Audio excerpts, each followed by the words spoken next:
Welcome to Man Does Tech, where I solve the problems you didn't even know you had. You'll start by making sure Capcut is updated and signed in. This unlocks online assets.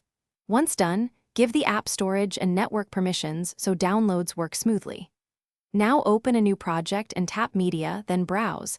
This is how you reach and app internet sources and cloud content. Make sure your connection is stable. Wi-Fi is faster. Then proceed to search or import online clips. These steps set the stage so downloads and links behave predictably when you move on. You'll search within Browse's online tab for stock videos, audio, or templates. This avoids switching apps. When you find an item, preview it. You can judge length and quality, then tap Download or Add to Timeline to import. Once added, use the library to organize downloads into folders or tags so you can find them quickly. Make sure to monitor download progress. If a file fails, retry and check your connection before continuing, because organized assets speed up the edit. You'll finish by trimming and arranging the online clips on the timeline, then balance audio levels and apply effects to make everything cohesive.